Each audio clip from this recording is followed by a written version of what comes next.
بسم اللہ الرحمن الرحیم۔ شروع اللہ کے نام سے جو بڑا مہربان نہایت رحم والا۔ سفیان منشا کو دعوت دیتا ہوں کہ وہ آئیں اور آ کر اپنا مافِ ضمیر بیان کریں۔ سفیان منشا کلات ساتھ۔ السلام علیکم ورحمۃ اللہ وبرکاتہ۔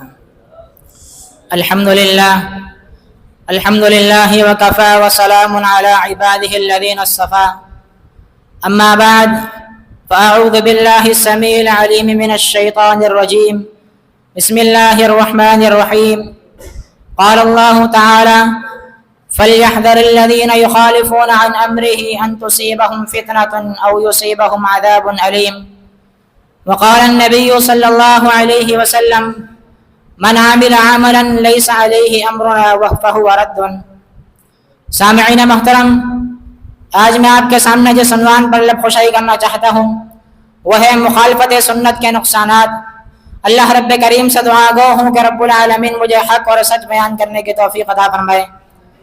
حاضرین محترم، اللہ رب العالمین نے انسان کو اس دنیا کائنات کے اندر بھیجا تو کسی مقصد کے لیے بھیجا، اور رب العالمین نے ہر چیز کو کسی نہ کسی مقصد کے لیے بھیجا ہے۔ جیسا کہ اللہ رب العالمین کا فرمان ہے افحسبتم انما خلقناکم عبثا، اے انسان تم نے کیا سمجھ لیا کہ ہم نے تمہیں بیکار پیدا کیا۔ ایک اور مقام پر ارشاد فرمایا ربنا ما خلقت هذا باطلا، کہ آپ کے پروردگار عالم نے ہر چیز کو کسی نہ کسی مقصد کے لیے بنایا ہے، کوئی چیز باطل نہیں بنائی۔ اور انسان کا مقصد حیات اللہ رب العالمین نے قرآن مجید میں ارشاد فرمایا وما خلقت الجن والانس الا ليعبدون، ہم نے انسان کے لیے گھر بنائے، محلات بنائے، کوٹھیاں بنائی، انسان کے لیے بنائی۔ ہم نے چرند پرند بنائے تو انسان کے لیے بنائے، ہم نے حیوانات بنائے تو انسان کے فائدے کے لیے بنائے، لیکن انسان اور جنات کو ہم نے بنایا ہے تو صرف اور صرف اپنی عبادت کے لیے بنایا ہے۔ لیکن آج یہی وہ انسان ہے کہ جو آپ علیہ السلام کی سنت کی مخالفت کرتے ہوئے ذرہ برابر گھبراتا نہیں ہے۔ آپ علیہ السلام نے حکم دیا، فرمایا کہ واعف اللحیٰ، داڑھی کو معاف کر دو، داڑھی کو بڑھاؤ۔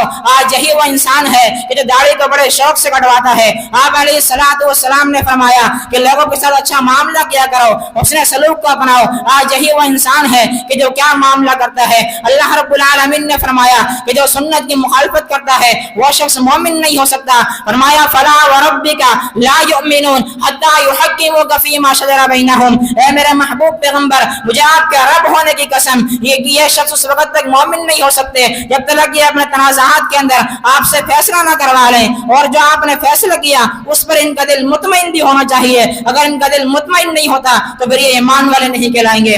سیدنا سیدہ عائشہ رضی اللہ عنہا کی حدیث مبارکہ ہے، فرماتی ہیں کہ سنت کی مخالفت سے عمل تباہ و برباد ہو جاتے ہیں۔ فرماتی ہے من عمل عملا لیس علیہ امرنا فہو رد، کہ جس کسی نے کوئی ایسا عمل کیا کہ جو ہمارے معاملے سے نہیں، ہمارے دین سے نہیں، ہمارے حکم میں سے نہیں، فرمایا کہ اس کا وہ حکم قابل قبول نہیں ہوگا بلکہ مردود کر دیا جائے گا۔ سیدنا رب العالمین نے فرمایا کہ سنت کی مخالفت کفر ہے۔ فرمایا قل اطیعوا اللہ والرسول فإن تولوا فإن اللہ لا يحب الکافرین۔ فرمایا میرے محبوب پیغمبر آپ انہیں کہہ دیجئے کہ اللہ اور اس کے رسول کی اطاعت کرو، اگر یہ ایسا نہیں کرتے فرمایا کہ پھر ان کو بتا دیں کہ ان اللہ لا يحب الکافرین، رب العالمین کافروں سے محبت نہیں کرتا۔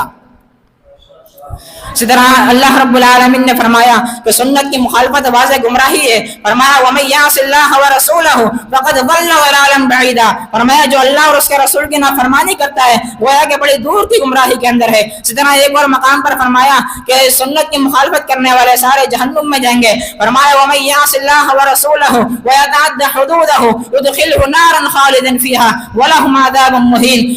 اسی طرح آپ علیہ السلام کی حدیث مبارکہ ہے، پیارے پیغمبر علیہ السلام نے فرمایا کہ جو سنت کی مخالفت کرتا ہے گویا کہ وہ جنت میں جانے سے انکار کرتا ہے۔ فرمایا کل امتی يدخلون الجنۃ الا من ابى، قیل ومن ابى یا رسول اللہ۔ آپ علیہ السلام نے فرمایا کہ میری ساری کی ساری امت جنت میں جائے گی مگر وہ شخص جس نے انکار کر دیا۔ صحابہ کرام نے فرمایا اے اللہ کے رسول ایسا کون سا شخص ہوگا جو جنت میں جانے سے انکار کرے گا؟ آپ علیہ السلام نے فرمایا من اطاعنی دخل الجنہ، جس نے میری بات کو مانا گویا کہ جنت میں جائے گا، ومن عصانی فقد ابى، جس نے میری نافرمانی کی وہ جہنم کے اندر جائے گا۔ سیدنا آپ علیہ السلام کی حدیث مبارکہ آپ علیہ السلام نے فرمایا کل قیامت کا دن ہوگا، میں حوض کوثر پر تشریف فرما ہوں گا، لوگ میرے پاس آئیں گے، حوض کوثر کا پانی پیئیں گے، لیکن اچانک کچھ ایسے لوگ آئیں گے کہ ان کے درمیان اور میرے درمیان ایک آڑ آ جائے گی، ایک دیوار آ جائے گی۔ میں کہوں گا اے اللہ یہ تو میری امت ہے، میں انہیں پہچان رہا ہوں۔ اے اللہ رب العالمین کی طرف سے آواز آئے گی کہ یہ وہ لوگ ہیں کہ جنہوں نے آپ کے جانے کے بعد آپ کی سنت کے اندر تبدیلیاں شروع کر دے دی، آپ کی سنت کی تبدیلیاں شروع کر دے دی، بدعات و خرافات کو ایجاد کیا تھا۔ پھر آپ علیہ السلام فرمائیں گے سحقا سحقا لمن غیر بعدی، کہ دوری ہے ان لوگوں کے لیے جنہوں نے میرے طریقے کو چھوڑ دیا اور سنت کے اندر بدعات و خرافات کو ایجاد کیا۔ اللہ رب العالمین سے دعا ہے کہ رب العالمین ہم سب کو قرآن و حدیث پر عمل کرنے کی توفیق عطا فرمائے اور آپ علیہ السلام کی سنت کو مضبوطی سے پکڑنے کی توفیق عطا فرمائے، آمین۔ وآخر دعوانا الحمدللہ رب العالمین، والسلام علیکم ورحمۃ اللہ وبرکاتہ۔